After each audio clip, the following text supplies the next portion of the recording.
namin today ay Good governance for all and economic justice for all. Urban Poor. Climate and environmental justice for all. Let's start! Let's go ba? 1, 2, 3, 4. Ano nga ba?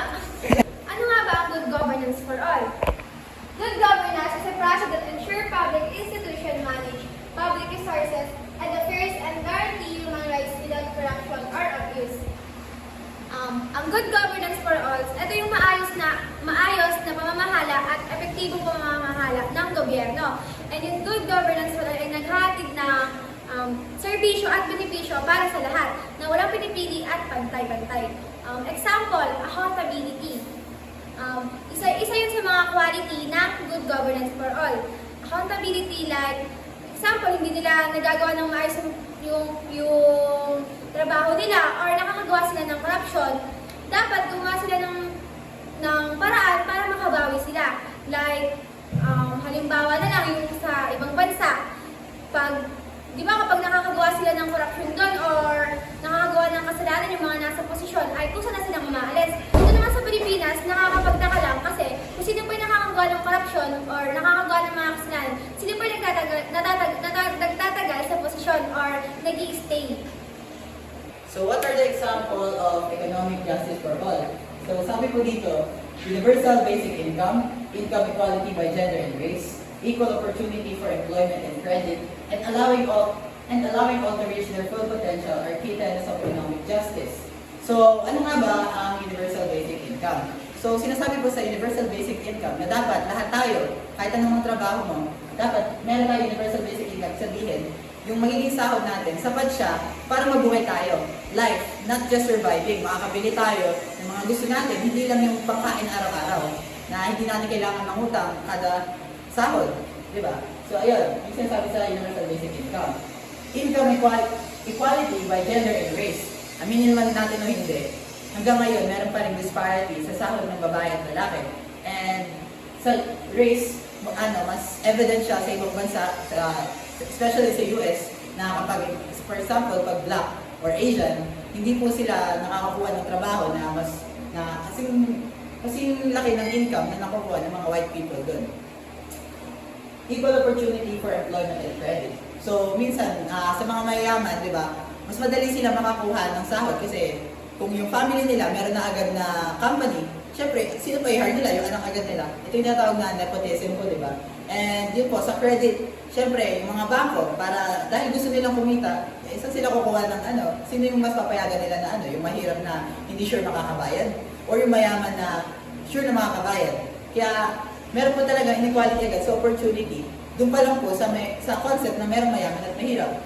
Kasi di ba, pag ang mga bangko, pinipili nila yung mga mayaman kasi mas mataas yung credit score. Ito yung nakukuha nila na kapag nangutang ka, binabalik mo, mas lumalaki yung credit score mo.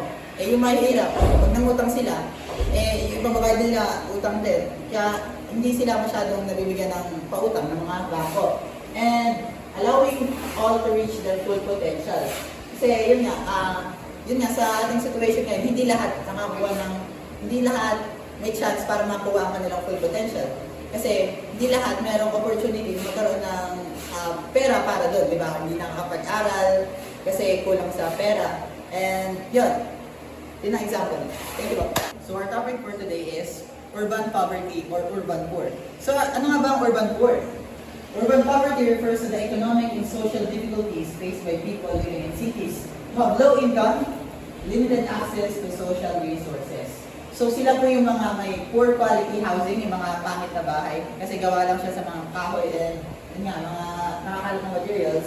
And wala po silang maayos na income. So bakit nga ba tayo nagkakaroon ng ganito? So according pa rin sa Google, sabi nga kasi, di ba, ang mga sahod kasi madalas natin naririnig. Saan tayo kikita? Pupunta dapat sa mga cities. Saan mga cities sa Pilipinas na lagi naririnig? Manila, Quezon City, Pasig City. So, pag yung taong nasa rural area, pupunta doon, tapos unequipped siya, so kulang yung pag-aaral niya, ang makukuha lang niya ng trabaho ay mga construction worker na dito sa Pilipinas, hindi pinahalagahan. Kaya, yun nga, pakababa ng sahod. Tapos, minsan, kasama pa niya yung pamilya niya. Saan niya ilalagay yung pamilya niya? Sa city. edi dun sa mga liblib na area, mga tira-natin na mga squatter area. So, doon tayo nagkakaroon ng urban poor. So, papakita ko po sa inyo ang example ng urban poor area sa Pilipinas. So, yan po, makikita po natin, kadalasan po lagi madumi. Kasi, yun nga, DIY po yung bahay nila eh. Kasi sila mismo nang gumawa. Tapos madalas, kami yung ilog, kaya lagi may nabaha. Kaya marami rin po nagkakasakit sa mga areas na to. Kaya, yung mga tao po nito, nagtutulong-tulong sila. Nagkakaroon sila ng solidarity. So, ayun nga po, sa Pilipinas, meron po tayong ginaganap na Urban Poor Solidarity Week. So ito po yung event na pinopromote yung pag-intindi sa mga taong nakakaranas ng urban poverty. Kasi nga, di ba, hindi naman nila ito sinasadya dahil sa kanilang area, maybe hindi sila nakapag-aral nga. Hindi ito sinasadya ng mga taong ito. Kaya dapat tayo rin, intindihin natin yung mga, mga urban poor at dapat mag-aim tayo na tulungan sila dahil kapwa Pilipino natin sila eh. Part sila ng ating bansa. So, hindi dapat natin sila pinandidirihan or na sinisisi pa sila na mahirap sila. Dahil iba-iba tayo na circumstances. Mas naging lang sila, unlucky lang sila. Kaya dapat, yun nga, i-promote natin na tulungan natin sila. Maki-solidarity tayo sa kanila. That's all. Thank you.